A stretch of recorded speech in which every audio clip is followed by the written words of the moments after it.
Welcome to the Onstage podcast, where we deep dive into the power of music and entertainment. Welcome, everyone, to another Onstage episode. We have American actor Rollin Jewett, who's a screenwriter and has had a diverse career in writing and show business spanning 3 decades. So he had small roles in films such as The Bodyguard with Kevin Costner and Whitney Houston, as well as Miami Vice and Unsolved Mysteries. This is going to be interesting. I want to talk to you about that one. Okay. Now, so you journeyed to Los Angeles and shifted your focus to screenwriting, and you appeared in the film Laws of Deception as Mr. Farina, a corrupt businessman. Which I also wrote that script. Yeah. And another film you were in is American Vampire, which you wrote and starred with Carmen Electra. This is amazing. You've worked with all these people, and also Adam West, like Batman himself. Like, wow, that's amazing. So I want to talk to you before we get into talking about your diverse career and your movies. Can you just start from the beginning? Like, can you give us a starting point as to who is Rollin Jewett is and a reason you went into acting? Well, I grew up in South Florida. I was born in Charlotte, North Carolina, but I grew up in South Florida, in Miami and Fort Lauderdale. First, through elementary school, I lived in Miami, and then after that, moved to Fort Lauderdale through middle school and high school. And in high school, I was a freshman, and there was auditions for some plays that were going to be going on. I was in the drama class, and I just, did it as a lark. I had always enjoyed characterizations and doing voices and impressions as a young guy, and I'd get a little bit of a kick out of my friends and family. If I could do an impression of a cartoon character or an actor or something like that. Back then, of course, it was like Jimmy Stewart and Cary Grant and people like that nobody knows today. But it was a way to get attention, I suppose.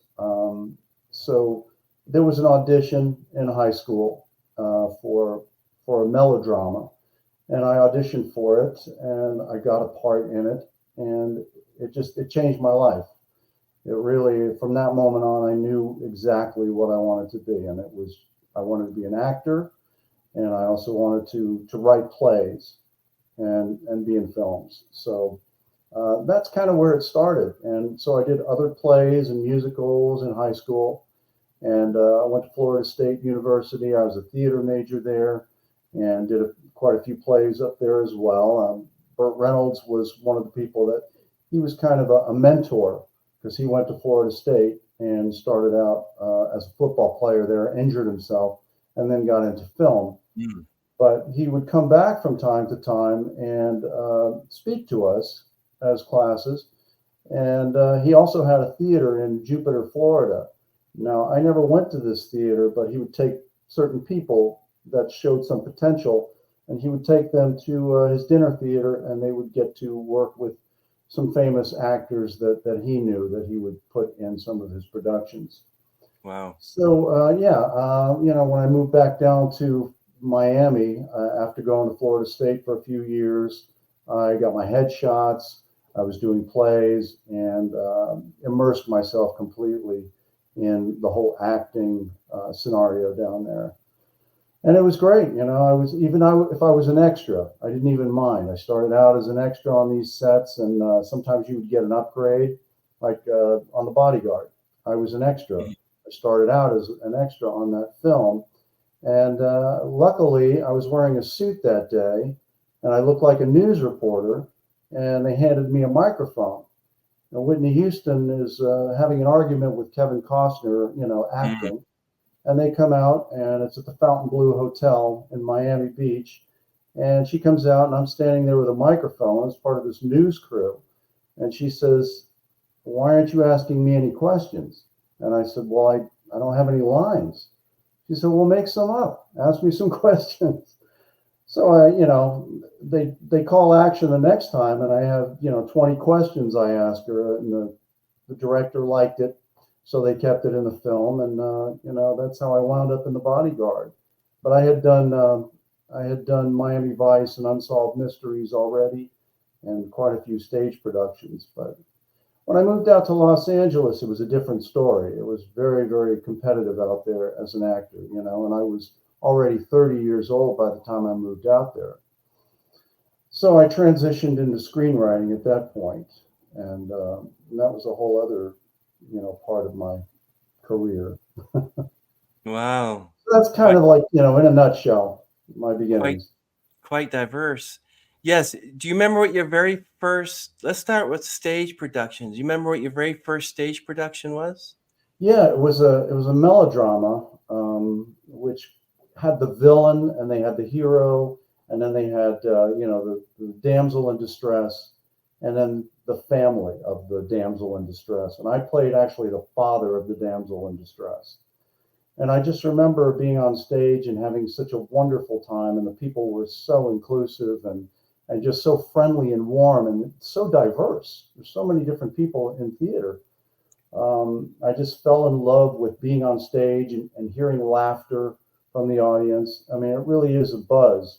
You know, you get an electricity flow from the audience. Whatever energy you're giving them, they're giving it back as well. And that was the first play that I did. And then I did, I think I did Midsummer Night's Dream after that, which was, of course, Shakespeare. Fell in love with Shakespeare, read a lot of that. I did Othello later on. I did The Glass Menagerie by Tennessee Williams. I did Mhm. West Side Story, played Yeah. Griff in that in high school. So Wow. those were, you know, that was my beginning in high school, falling in love and just really, really enjoying performing on stage. And you had a chance to sing too in West Side Story too, right? Yeah, yeah, yeah. What kind of accolades did you get with that? Well, it was a high school production. You know, I think the audience enjoyed it. Uh, I love to sing. I was a terrible dancer. Um, you know, it took a lot of time for me to figure out those moves because it's very complex. And so I was not what I would call a triple threat. You know, I could act and I could sing, but I really couldn't dance. But I did my best and pulled it off, so to speak. But you know, it was just great being in a musical and trying to learn how to dance. And then later on, I did other musicals as well. I was never much of a dancer, but I was always able to somehow pull it off. You know. Yeah, I was perusing your YouTube channel. Roland, I gotta say, not only do you have a wonderful vibrato, which you can't learn, you have it or you don't, but when I heard "Shallow," the sort of duet you did with Vilma de Ramos, I'm thinking Mhm. that's Bradley Cooper right there. He sounds like Bradley Cooper. I am impressed, my friend, with your voice. It's amazing. Thank you. And I try to do lots of different types of songs. I started out kind of doing country songs, and now I've moved into, I've done blues songs. I'm a multi-genre artist, so Mhm. anything that you throw at me, I'll at least attempt it. I may not succeed as well as I might like, but I love the crooner songs. You know, I put out an album last year with a good friend named um, Bo Haas, and we each did 7 songs, and it was Frank Sinatra, Nat King Cole, Tony Bennett, Andy Williams, and I did 7 of those songs, and I really enjoyed it, and I think it turned out well. And we've decided to do another. It's called Croonin' and Swoonin', and we've decided to do another one. So keep an eye out for that one. And we just finished another CD with Bo Haas once again, called Broadway Maybes, and it's all Broadway songs. And I got to sing from My Fair Lady. I got to sing On the Street Where You Live, which was very, very high kind of tenor, a little bit stretching my range, but I think it turned out well. So I'm excited that that's going to be released on July 1st. I'm very impressed with your voice. I'm thinking, okay, well maybe you should learn. I thinking you would be good to sing. Maybe not with Vilma, whoever, but there's a song from Rent. It's called "The Tango Marine." That would be good for you to do. And Okay. also, yeah, and also Light My Candle. I mean, Light My Candle specifically for someone in their 20s, but with your voice, I mean, yeah, you could stop ships with that, I'll tell you. That's fantastic. Can I ask you what your motivation was behind writing American Vampire? And how did you get Carmen Electra and Adam West in that movie? Well, it's interesting because everything that I wrote as a screenwriter early on, I wrote for myself. I wrote for myself to be the lead in it. So when I wrote American Vampire originally, it didn't have a teen protagonist. It had, a 30-year-old sort of nerdy guy who doesn't have many friends, and he invites these vampires into his house because he's lonely, and they wind up taking over. And the next thing there's a lot of problems. His friends are disappearing, and ghouls are showing up, and so I wrote that for myself, and I wound up doing a promotional video that was a music video. And believe it or not, Mark Lindsay of Paul Revere and the Raiders was interested in playing the Van Helsing character.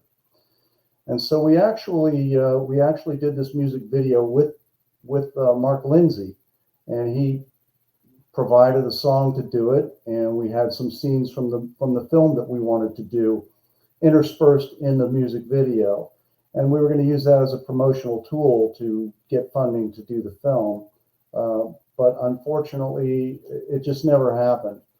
So after about a year of trying to do that with me as the lead, I decided to switch gears on the script and skew it to a younger demographic, namely teenagers. Hmm.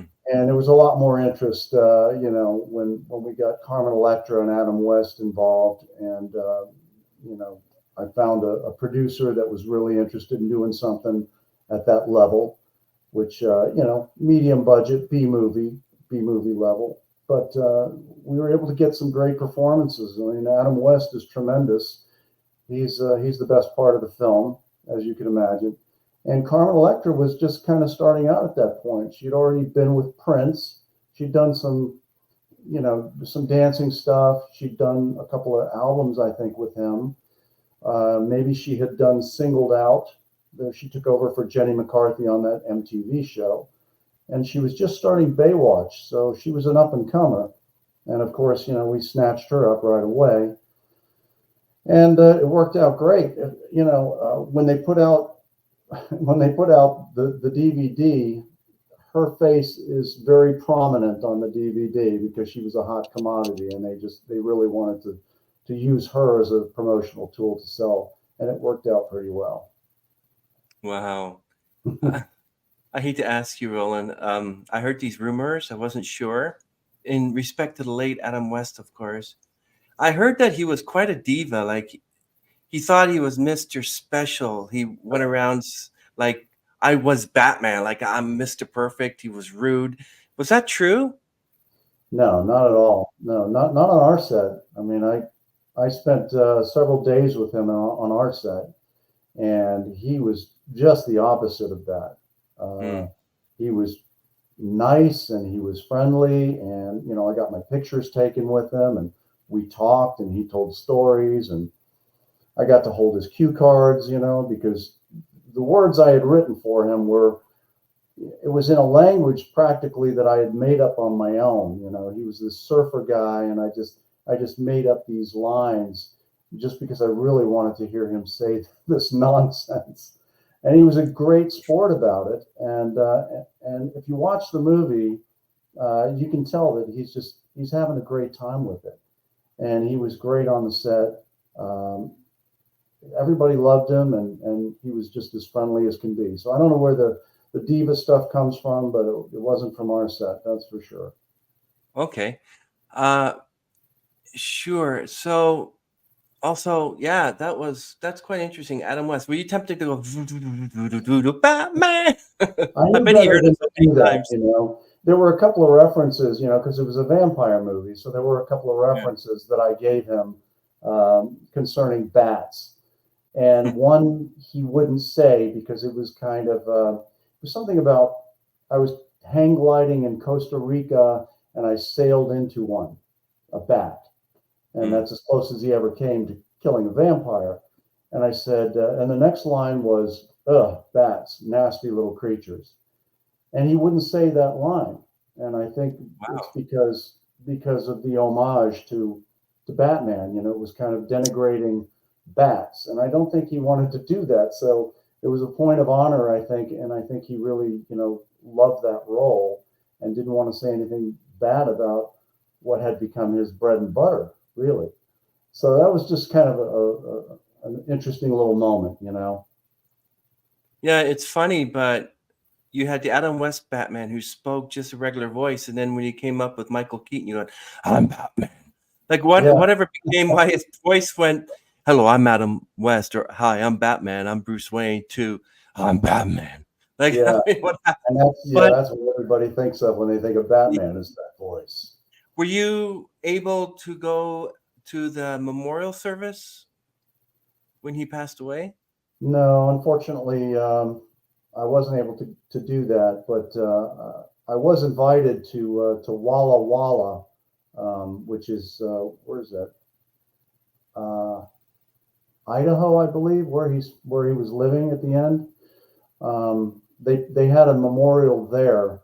They also had one in Los Angeles, but they had one in Walla Walla. And the guy that was putting it on invited me to that, but unfortunately, I wasn't able to go. But they had this big clock tower in the center of town, and they had the bat symbol on there, and there was a big parade and stuff. So, they really love him internationally, obviously, but in Walla Walla, they have a day every year that they commemorate him with. And I've always wanted to go, but it's a little bit of a far stretch for me. I live in North Carolina, so it's across the country. But maybe someday, you never know. I heard that Kevin Costner was a really great singer, and he's also a very kind man inside and outside the camera, if you know what I mean. I mean, behind the camera, in front of the camera. But what about Whitney Houston? I heard I'm not trying to do any was Whitney Houston nice to work with? Was she nice in person? I have nothing but good things to say about Whitney Houston, because she's responsible for me being in that film and having that role. So had she not said to me, asked me some questions, I could have wound up on the cutting room floor, or I would have just been in the background as an extra. So, my experience of her was wonderful. She had a big smile. She engaged me. I engaged her. And she was very giving, very generous on the set, from what I could see. Kevin, on the other hand, this has nothing to do with him, but we didn't know what kind of a role he was playing. And when you see the movie, you see what kind of character he is. He's very, very stern, very, perceptive. He's looking around because he's her bodyguard. And he has a constant scowl on his face. So, if you're on the set watching him, you see this guy who's doesn't look very friendly. So a lot of people were talking on the set about, wow, Kevin's a real jerk or whatever, but then when you look back at the movie, you realize he was acting. He's in character. That's the character he plays, is a suspicious, protective, dominant kind of male who's ready for anything. And that's what we saw, as actors on the set and extras on the set. But from an outside perception, it looked like, what's he mad about, But I learned that on sets. You don't engage actors when they're acting. You don't expect them to be friendly or, because I've worked with Robert De Niro, I've worked with Ned Beatty and Burt Reynolds and John Travolta. And it's a different thing when they're on the set. You don't talk to them. You don't engage them unless you're rehearsing with them. Wow. Because they are in character, and they really, really, as an actor, I know you really have to focus, because there's a lot of money going into these projects. I was on Cape Fear, and, that's an expensive production with a lot of big stars. So time is money. It's a cliche, but it's very true on a movie set. So, with Robert De Niro, it was the same thing. he played Max Cady, who's a psychopathic killer. And I got to meet him, and I was his double. I was his stand-in, and I was also his makeup double. When he gets burned at the end of that film, the girl Juliette Lewis squirts some lighter fluid in his face and sets him on fire. Wow. I did the makeup guinea pig. I was a guinea pig for the makeup on that. And when they finished with me after about 4 hours of making my face up, he walks in, and of course it's going to be done on him soon. So he wants to see what it looks like. He wants to make changes or all that stuff. And he was all business, man. I could have been a piece of meat. He was just so focused on his work. And same thing on set. Just absolute laser focus on his character and what he's doing and what's going on in the scene.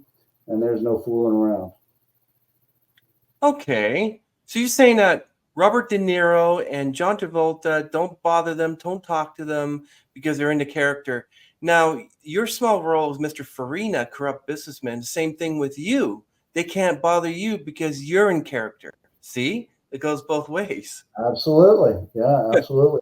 I did the scene of Mr. Farina with, in that particular scene, with C. Thomas Howell, if you're familiar with him. Mm-hmm. Pony Boy and The Outsiders. He's done a lot of stuff. And John Landis, the famous director, was the judge in the scene. And Joey Travolta, John's brother, actually directed that film. And it was a courtroom scene. So, it's a serious scene. So people, they rehearse and they do the camera setup and what's happening all the time, but you're not fooling around or joking around too much on the set. To be honest. Now, when you get off the set, you go back to craft services and, have a coffee and a donut, or you're in your trailer or whatever, it's a different story. But when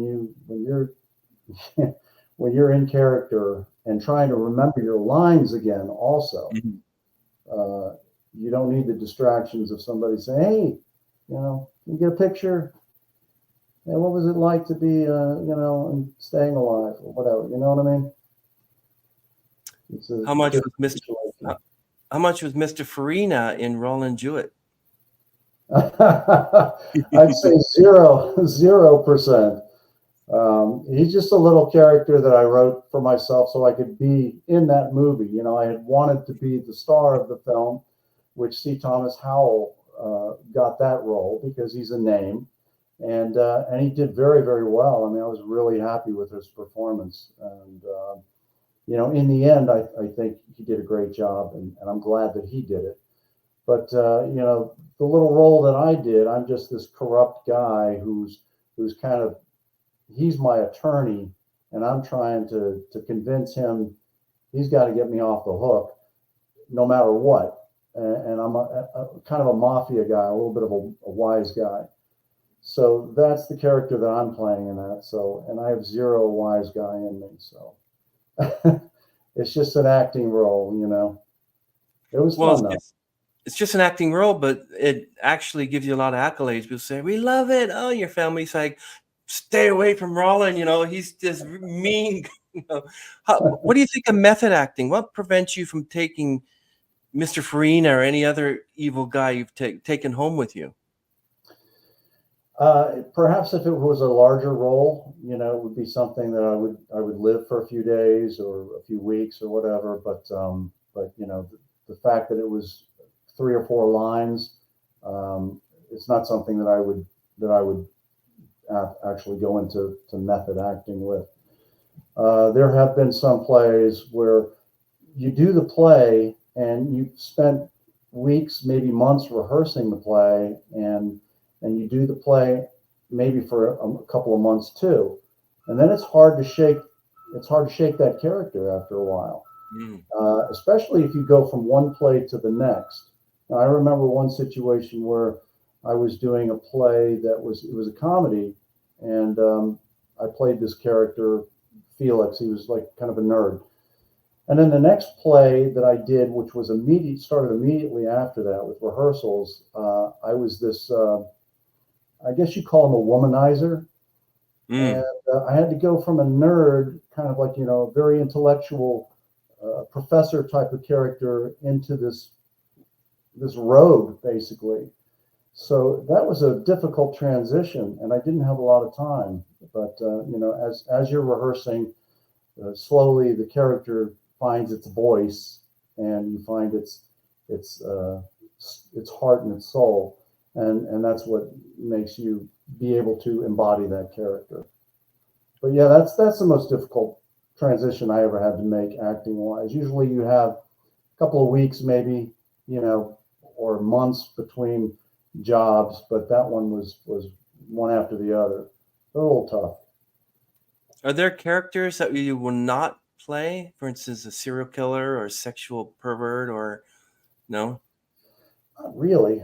I would find those to be very challenging. I like Wow. the challenge. I like the challenge of that.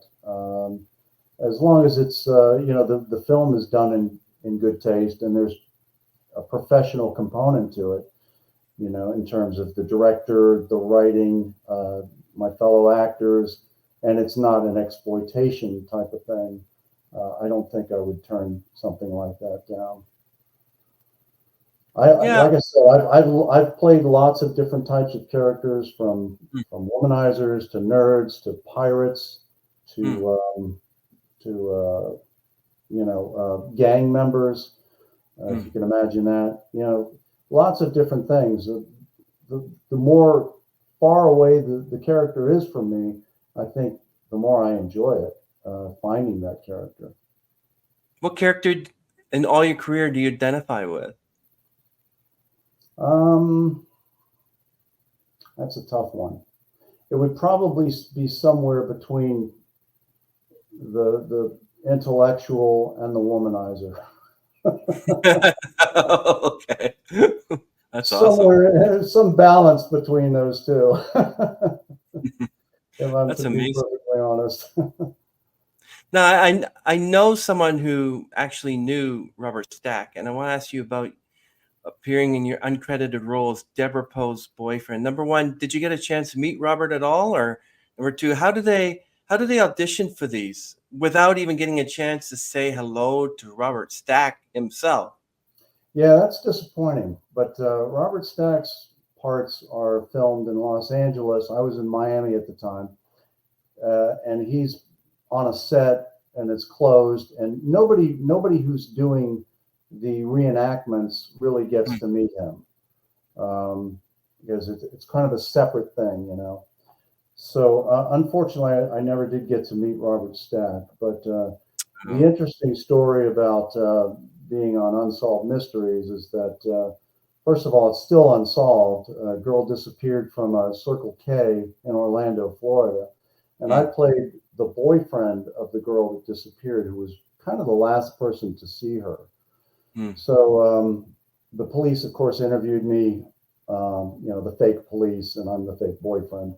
They interviewed me at the convenience store, and I tried to make him look as guilty as possible, but tried to make him try to act innocent. If you can, I wanted him to be sort of, like you couldn't tell whether he was shifty or whether he was on the level.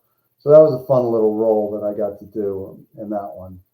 And, you never know how those things are going to turn out, but I was excited to be on Unsolved Mysteries, and especially when Robert Stack was hosting it. So it worked out pretty well. Wow. I actually got my Screen Actors Guild card on that sheet. Screen Actors Guild. Yeah. I want to ask you, did the AFTRA and SAG strike affect you at all? No, because I really haven't acted. I mean, I gave up acting pretty much in, I'd say, about 2000, 2001. After I moved to Los Angeles, as I said, it was so competitive out there that I turned to writing. And ever since then, I really have focused more on the writing and haven't acted in many years. So that didn't really affect me at all. Okay. I'd love to do something again someday. Maybe when I'm older, I can do King Lear or something like that. I heard that you did a lot of stand-ins for some movies as well. Well, yeah, I was Robert De Niro's stand-in on Cape Fear, and I was John Travolta's stand-in on a movie, very little-known movie called Chains of Gold. It was sort of in between, is it like his down period, I guess you would call it, between Urban Cowboy, which was after Grease and Saturday Night Fever. That was a big hit, and then he had kind of a slump, and before Pulp Fiction catapulted him once again into the limelight. So it was kind of he plays a social worker in that film, and there's a lot of crackheads down in Miami, and there's a drug ring with a drug lord played by Benjamin Bratt, and Joey Lawrence is in it as well. And Travolta tries to get to the drug lord through young Joey Lawrence, who has been sort of brought into the gang to sell drugs in the school.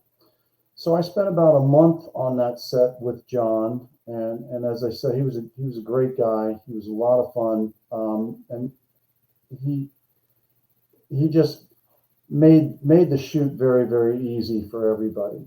And as I said, the movie wasn't very popular. It wasn't a big success or anything like that. But I was in awe. I was awestruck by being with Mr. Travolta. Because I grew up in the late '70s, early '80s with Saturday Night Fever and Grease.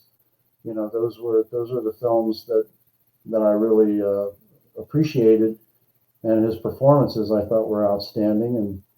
And just to be on the set with him was a thrill. Yeah, but also you forgot 100 Lives of Blackjack Savage as well.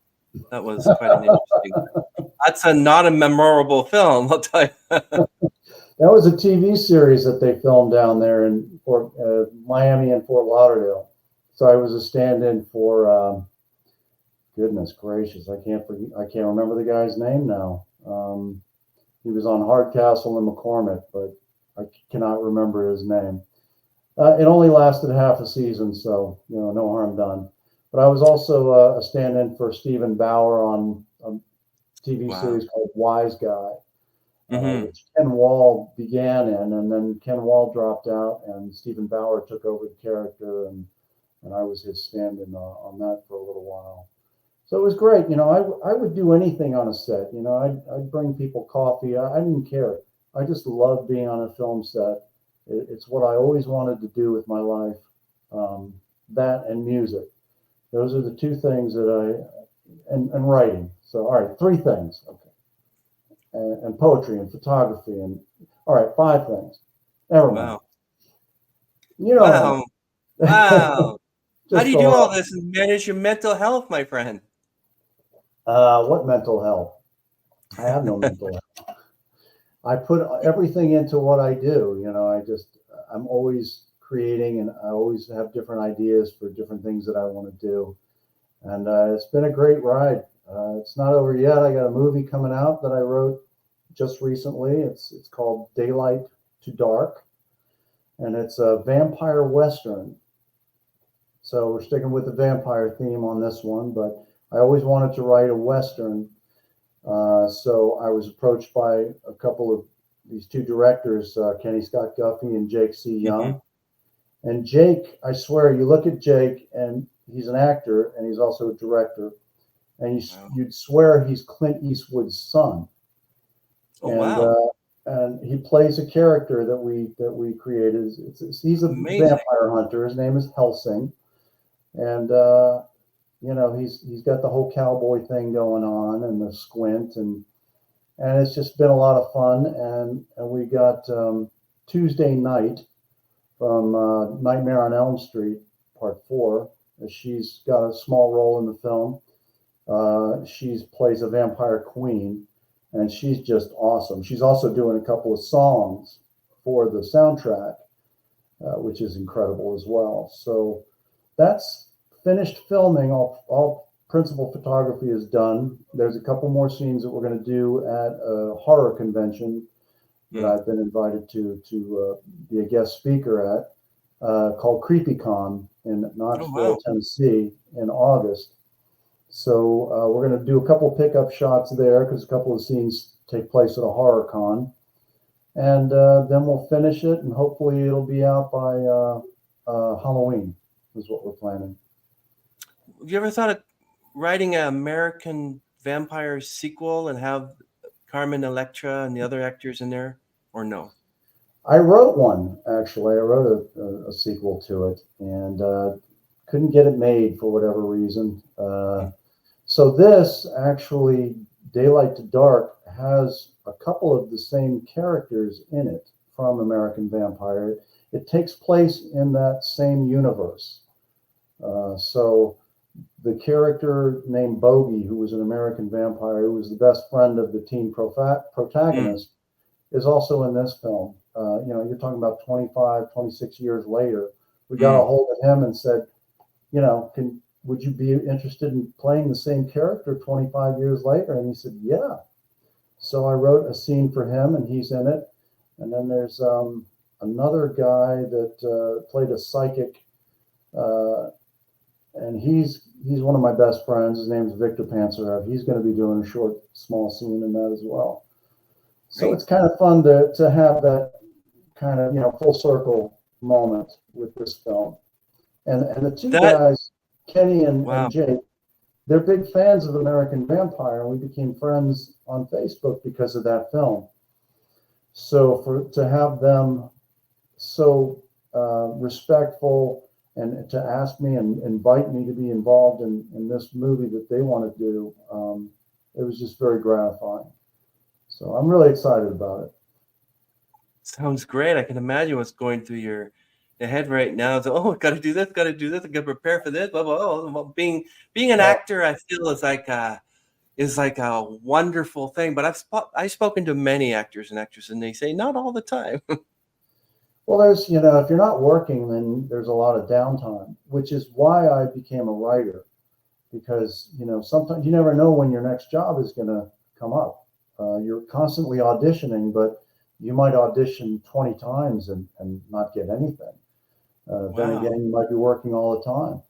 So I decided to write as a way to work out in a way, because you're creating characters through your writing, and it's psychology. You're using your psychology to create these characters, and you have to know everything about their motivations, why they do the things that they do, their desires, what they want to accomplish. And it was a great way for me to sort of continue to act even when I wasn't acting. So I think that's a big part of why, I started to write. That's amazing. Now, I told someone that I was going to be interviewing Rollin Jewett. I said, "Oh, you mean the actor and the singer?" Yep. So, well, he was on Jeopardy, and I'm like, he was? No, he wasn't. I checked. I said, "Oh my God, he was on Jeopardy." Can you tell me what possessed you to be on Jeopardy and what Alex Trebek was like? Jeopardy was a lifelong dream for me. My family, my brothers and I, we watched Jeopardy religiously in the 60s and 70s. I hate to say I'm that old, but when I started watching Jeopardy, Art Fleming was the host. And then Alex Trebek, of course, took over for Art. So, but we used to watch it, and we actually had a little board game, the Jeopardy board game that we would play as a family. I come from a family of kind of like, semi-nerds. So I always really wanted to be on Jeopardy, and it was a dream. I went and I auditioned for it. You have to take a questionnaire, so you have to get, I think, at least 48 out of 50 questions right in order to go to the next level.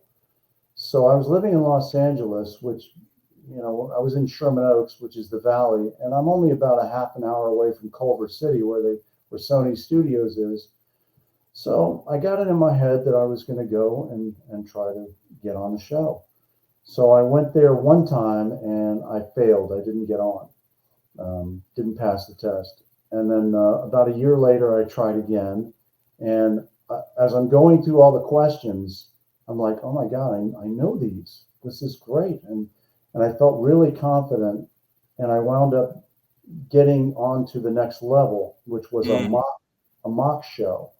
So you Wow. get up there and it's just like the real show. Alex isn't there, but the real, they're asking you questions as though you're on the show. And I did pretty well on that. And then they said, well, we'll be in touch, in the next 6 months, probably. It could be up to a year. Mhm. And I'm like, great, I'm in. They're going to call me at some point. Now I have all this time to study. So I had these World Book encyclopedias, and I started with A, and I got to about G, the middle of G. I'm not kidding. I'm looking through these World Book, page by page to prepare for this. And I get to about the middle of G, and I get this phone call, and they say, we had somebody drop out. This is only about literally 2-3 weeks later, and I'm expecting I got Wow. months to prepare, right? And they said, would you like to come down tomorrow because you're local? We'll put you on the show.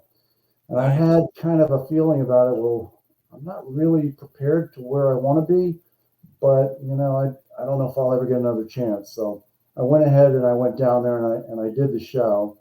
And Alex was sick as a dog that day. Oh. He was sniffling and his eyes were red. But what a trooper! I mean, the guy just, you would never know it. And when I see the show, I was like, you could never tell that he was sick that day. But I got on the show, and for about the first 5 minutes of the show, I've got this clicker, and I've been practicing at home with a ballpoint pen, clicking up and down, watching the show, answering as I'm going along on the show.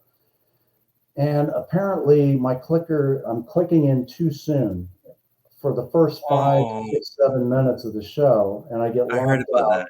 And Yeah. so I don't get to answer any questions for about the first 5 or 6 minutes. So I'm like 0 points, it's so embarrassing.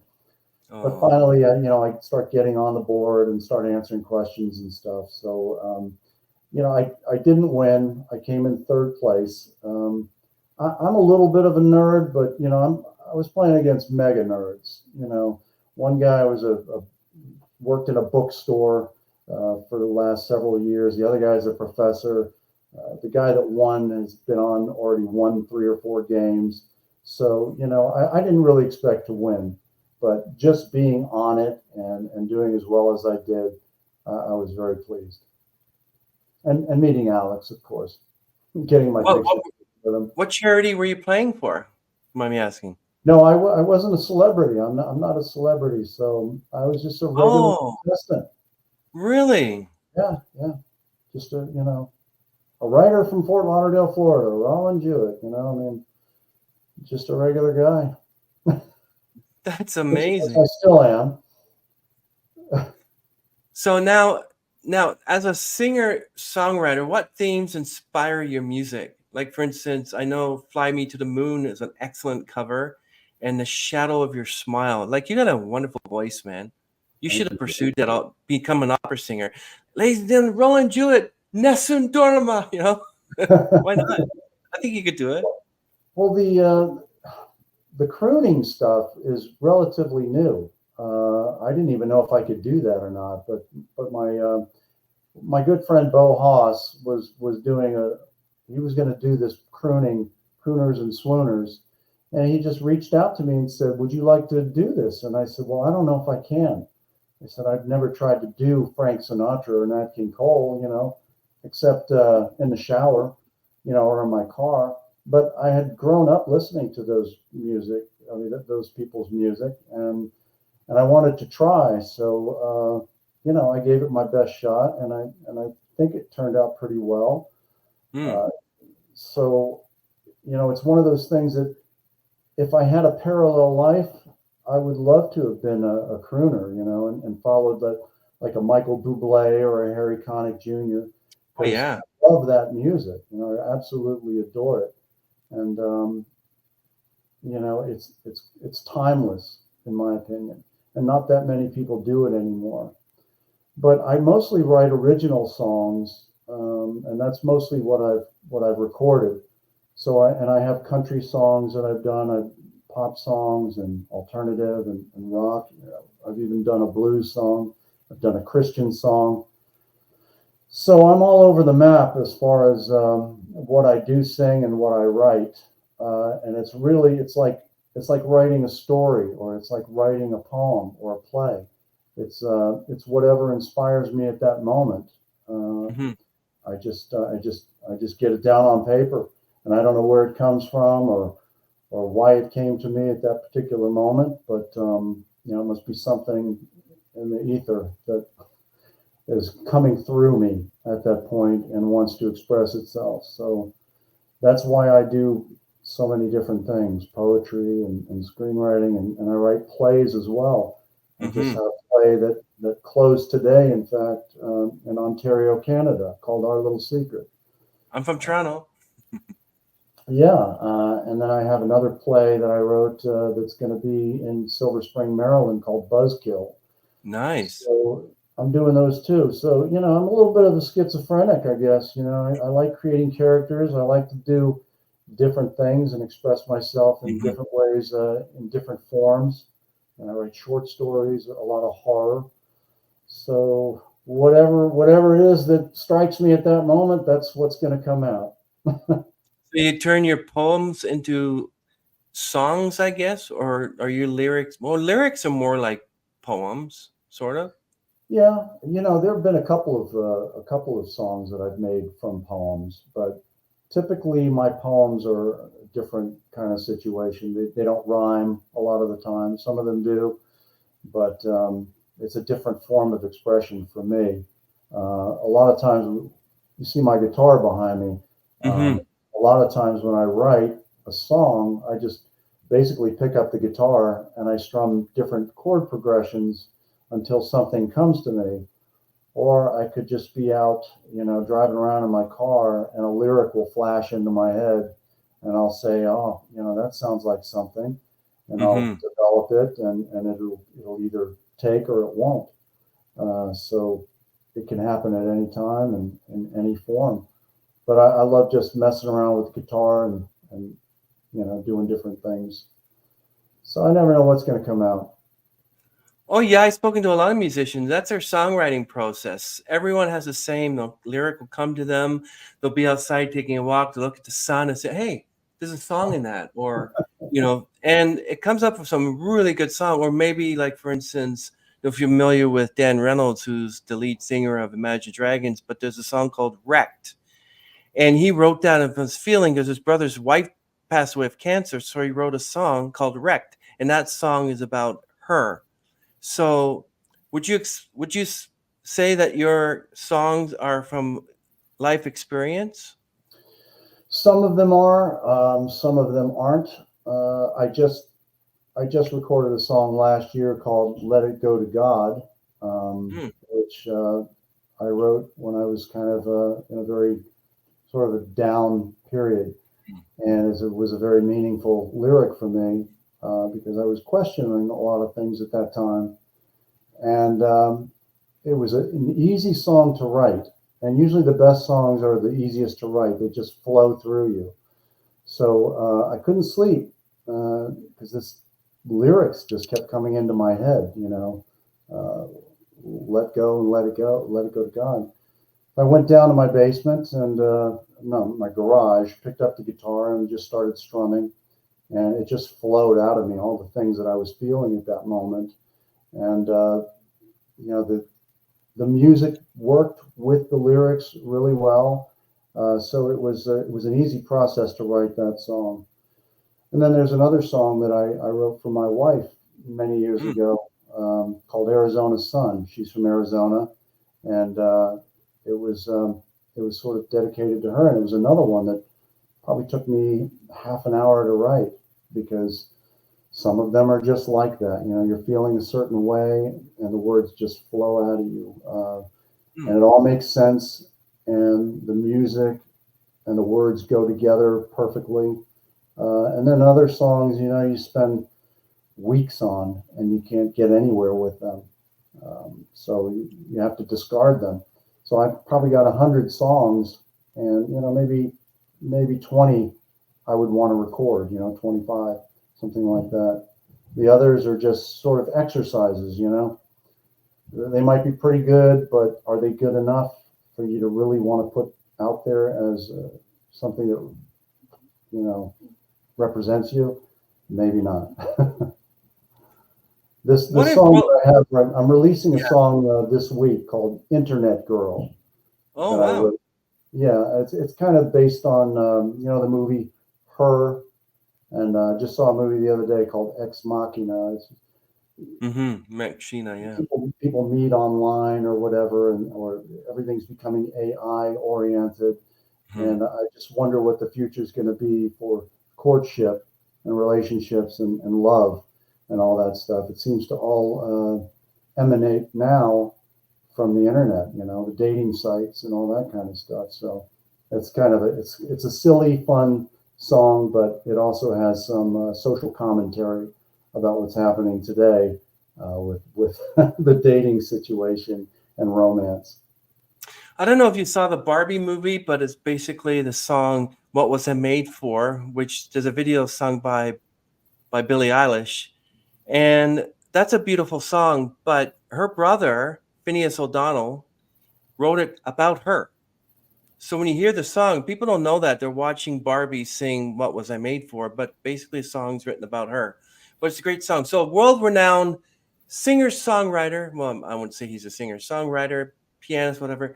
David Foster came to you and said, "Okay, Mr. Jewett, I have this. I want you to write this soundtrack to this movie." What's your approach to that? Well, have to see the movie first, of course, and then probably just get into the minds of the characters that are in the film. You have to have a psychological approach and an emotional approach, even more so than the psychological. But I think when I was an actor, I started with the psychology of the character before I got into the emotion of the character. So I would Mhm. probably start with the psychology of whatever I'm watching and the characters that I'm seeing and the Mhm. theme of the film itself, because the theme is the most important thing about a film in many, many cases. And then I would I'd probably just start writing lyrics and fooling around with guitar and see what comes out. But I would first immerse myself into the world of the script, the characters, um, what the ideas are from the director's point of view, and go from there. Oh yeah, that would be it. That's a great answer. I love that answer. Is there how do you stay creatively motivated to continue? You just don't want to wake up in the morning and say, "Okay, I give up. I want to do something totally different." Now that's a really good question there. How do you stay motivated?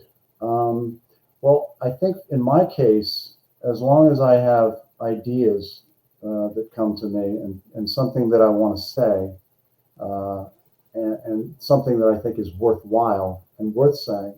And when I say that, I don't just mean from a point of view of having a message, because a message is one thing, but entertainment is another as well.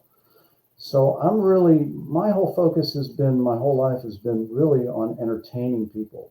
Um, so I love to make people laugh. I write a lot of comedy. I do Mm. write some horror, but even in my horror, there's typically a comic element there because I find it very hard to just write seriously. So you're going to break up some of the conflict and some of the gravitas with a joke every now and then. But entertaining people is really what I want to do. I just consider myself an entertainer, whether it's writing a script or a play or a song. I really just want people to listen to it or watch it or read it and be entertained and maybe laugh and get away from some of their troubles. It's difficult times we're living in. Nobody needs to tell you that, but it's nice to have an escape. And this play that was going on today and this weekend in Ontario, Canada, Hmm. Our Little Secret. I grew up with Neil Simon, watching those types of plays, and Really? yeah, Wow. Come Blow Your Horn and Star Spangled Girl, The Goodbye Girl, Wow. Woody Allen films, Amazing. and I love to laugh. And you don't Mhm. see many comedies these days, unfortunately, because everybody's afraid of offending everybody else. Mhm. So it was nice that they chose this play of mine, which is a silly comedy, but it's very funny but it's lighthearted. So people that go to see it are just going to enjoy sitting back and laughing maybe for an hour or two. And to me, that means everything. You know, if you've crafted a perfectly timed joke and the joke goes over and people laugh just where you want them to, there's nothing more gratifying than that, and seeing people enjoy themselves. So I heard that the people really enjoyed this play over the weekend, and I'm just very pleased by that. Oh yeah, I really don't think Seinfeld could be made today. Everyone's so offended. I don't. I Many things definitely, are made today, right? yeah, definitely. All in the Family can't be made today. Today, Hogan's I don't Heroes, think all people those films show in. reruns of that kind of stuff anymore, do they? No, you won't get anything like Seinfeld, whatever, because everyone's so afraid of it, of offending people. Like, Seinfeld, and how they made fun of, homosexuals and transgender. You can't do that now, and you Right. shouldn't. But everything's is totally different now. Yeah. Uh, what do you think is your favorite aspect of being a multi-talented artist? The diversity of what I do. The reason I became an actor is because I really couldn't see myself doing one thing my whole life, like being a businessman or a doctor or a lawyer or something like that. Mhm. I really don't have that kind of steadfastness. I get bored very easily. So I thought by being an actor, I could live multiple lives and have multiple different types of experiences.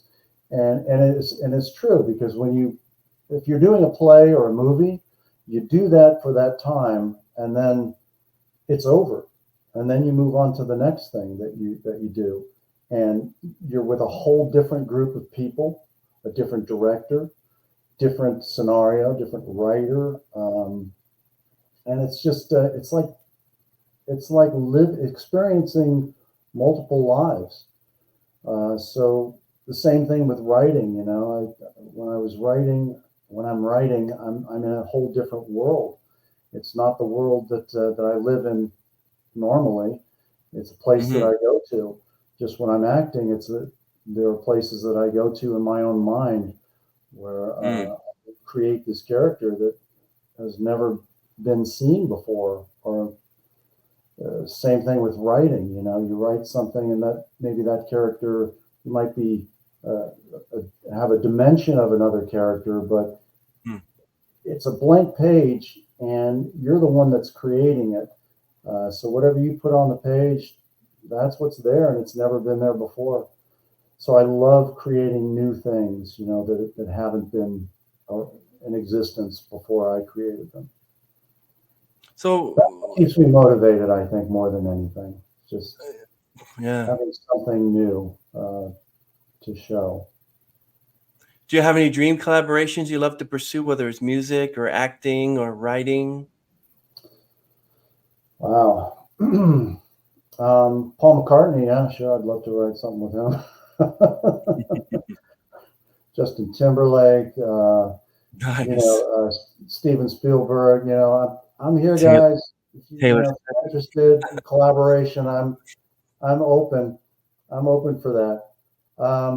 In reality, getting back to earth here, I can't think of anything off the top of my head. I'm open to a lot of different things, and I do get approached quite often to collaborate on things, and that's really great, because I don't Mm. always have to initiate the project. Some people initiate that, and they reach out to me, like with some of the musical stuff that I'm doing now, and with this movie that's coming out. I didn't initiate those projects. I was asked to be part of it Mm. and to contribute. And I wish that I had collaborated with more people earlier in my career. I always had this feeling that I have to do it all myself, and it's lonely. You know, it's difficult. You spend hours and hours at the typewriter or the word processor, or, you know, and you're by yourself. Maybe you're listening to music. Maybe you're working through the night, but you're not collaborating necessarily. You're doing it all yourself, and then when it's finished, you're the one that has to get it all out there. Mm. For people That's to a lot of see. work. It's a lot of work, yeah. And you know, when you collaborate with somebody, then you share that, and you don't have to do everything. If you get tired or you hit a brick wall, then that other person can step in, or those other people can step in and sort of pull you through that phase until you get where you want to go. You know, whatever project you're working on comes to fruition. And I think it's a great way to go because you wind up inspiring one another. Film is a collaborative art. The stage is a collaborative place, you know, writing plays, and music is very collaborative as well. So I'm in a phase now where I'm collaborating a lot, and I love it because it's not all me, and it's fun doing stuff and creating stuff with different people because it's just it expands you, you know. It makes you see things differently from another point of view because you have to cooperate with other people, and so it's very gratifying. I love it. Yeah, I would imagine being in your position how much you love it. Not only that, you got a chance to work with Robert De Niro. Hey, hey, You talking to me? Hey, you yeah, talking to me? talking to me. Nobody else here talking. You talking to me? Yeah. And John Were there? Travolta. I mean, That's these are my heroes. These are the people I grew up emulating and you yeah. know, just loving. So to work with those people was incredible. Adam West, my first hero. You know, Batman. I grew up in the '60s watching Bam, Pow, Biff, Bang. You know, to work with him and to listen to his voice, you know, just, hi, how are you today? You know, I mean, Yeah, it's just, these are dreams come true, you know? So I'm very, very lucky and very blessed. And I count my blessings every day for the life that I've had and the things I've been able to do. And that other people like to hear about them is gravy on the cake. I think I mixed my metaphor there, but I kind of like that. Gravy on the cake. You ever had gravy on your cake? No, I don't think so. Work with me here, Chris. Work with me. I'm Batman. So I'm going to ask you an off the wall question. So if you could time travel to any era, where would you go? Oh, I love the 30s and the 40s. You know, good gangster answer. times. I just love, and the 20s too. You know, the flappers, the gangsters, the way that people talked back then, the style, the clothing. Oh my God! I mean, you didn't walk out of your house back in those days unless you were dressed to the nines. And I mean, you know, I mean, people like Jimmy Cagney and Humphrey Bogart. Yeah. Those types of movies that those guys did. I watched those religiously, and I love that style of those days. You know, I don't think there was a better time as far as like Yeah, how it would be like this. how people dressed. You It know, would be like the black hat, and I'd be yeah, wearing like there you go. See, you're styling too, man. You got it going on. there you go. I'm going to wear this the rest of the interview because I I was have looking a at this hat just like that. I Fly wore Me, it when I did Fly Me, Fly Me to yeah, the Moon. Yeah, Star exactly. Trek when they went back to yeah. Yeah, so I wore that hat for Fly Me to the Moon, and then I wore a cowboy hat for Shallow. So see, I'm still acting. You know, I'm still playing characters. It is. I was looking at your "Fly Me to the Moon" duet you did cover with Vilma de Remos, and you got the suit and it's dark in the background is the moon, and I'm thinking, wow, you look more like a '40s kind of Casablanca kind of Bogart type character, you know. And you know, I know I have pictures of my dad back then, and he's got like you know the hair, the hat, the suit. But basically, you can't, you don't have that anymore. The style is always like flowery Hawaiian shirts and everything. No offense, of course, but This is not a Hawaiian shirt, okay? First of all, it's a long sleeve. It is somewhat floral, though. Yeah, this is a really But fun yeah, interview. that style is not to be duplicated, and I still watch movies like that from that day. And if I could go back to any time, getting back to your question, that would probably be the time. Well, with me, I'd want to go back biblical times, and then I can meet Jesus and find out exactly what he meant by this scripture, that scripture, so I get a true spiritual mind on that. But if not, I would love to go back to the early 70s, like late 60s, early 70s, because that was where there were no cell phones, no internet. People were literally talking to each other. People were playing outside. And when I travel on the subway, they're all like, Yep. Yeah, nobody's looking up from their device. all the time. And I'm just sitting, like I have an iPhone, but I'm not taking it out and looking at it. I'm just looking at everyone. You seem like you might be a bit of a people watcher, because you seem like an observant person, and you probably want to see what's going around. Now, I'm a people watcher as well, and I love observing my surroundings and watching interactions of people. But it does get boring today because you're right, everybody's in their phone and nobody's interacting. So I think it's people watching isn't what it used to be. Would you? That's amazing. Yeah. Would you attest to that? I mean, I'm not on subway because I live in North Carolina, but where do you live in North Carolina or New York, or where are you? No, I live in Toronto, Canada. That's why you mentioned Ontario, Canada. I'm in Toronto. Oh, okay. Oh, you could have gone to see my play. It was at the Theatre Woodstock. You ever heard of that? Theatre Woodstock in Ontario? Yeah, people certainly know who you are. That's why when they said, that he was in Jeopardy. No, he wasn't. Why would he be in Jeopardy? That's funny. But give us a word of advice before we end the stream. Give us a word of advice to people who are up and coming Rollin Jewetts and singer-songwriters, and you can even do it in the style of Robert De Niro if you wanted to. Oh, I don't know if I would do that, but That's okay. So anything for my audience out there, people who really who are actually wanting to get in acting or singing, what would you tell them? I would say find your voice, find your path and follow it.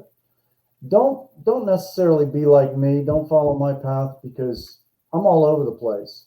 And I don't think that's worked for me as well as it could have. Yeah, I'm proud of the body of work that I have, and it's all over, with all that stuff. But I would say focus on something that you really, really love and something that you feel that you can grow in.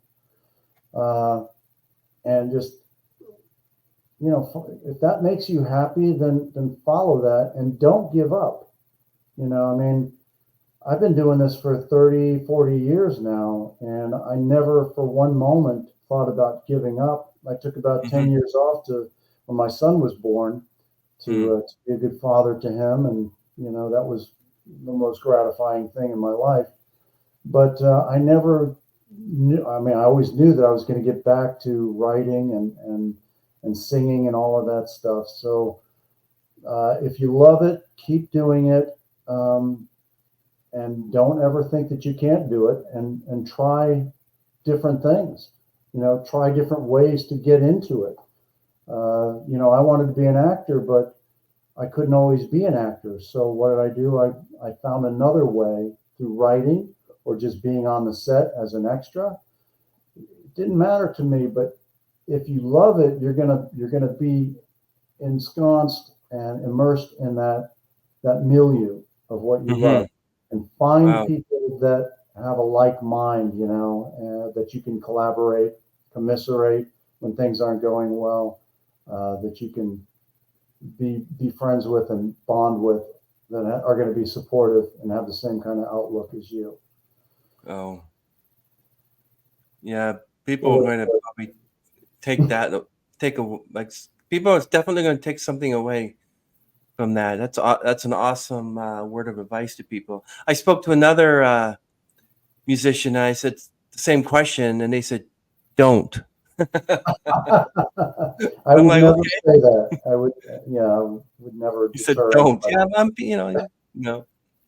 Okay, this is great. A wonderful, enjoyable interview. Thank you so much for this opportunity, Rollin, for the interview. So we're going to end the stream, everyone. Chris, it's been awesome. Thank you for inviting me on. I'm You're welcome. really pleased to meet you, and it's been a lot of fun talking to you. So It's thank fun you so much. talking to you. Okay, wait right there. I'm going to talk to you for a bit. Okay, everyone. Rollin Jewett out.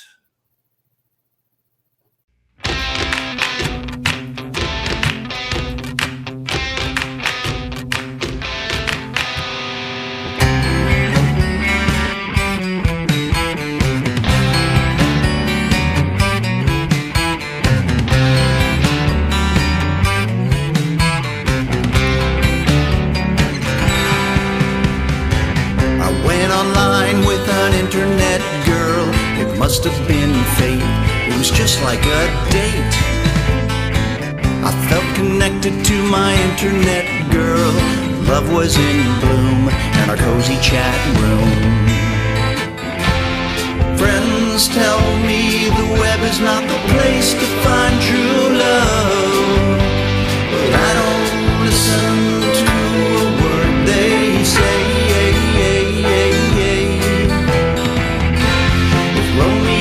Juliet connected on the net, love would find a way.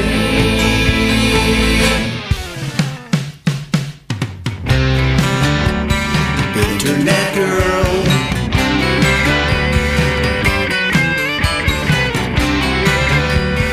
you're my whole world. I love to chat with my internet girl. I say what I mean when I'm typing on the screen.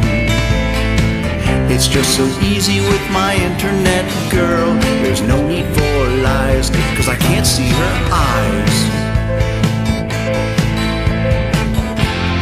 People say it's just a way to avoid intimacy, but I don't listen to their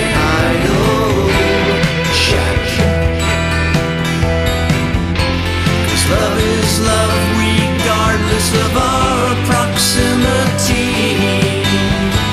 What's so wrong with that?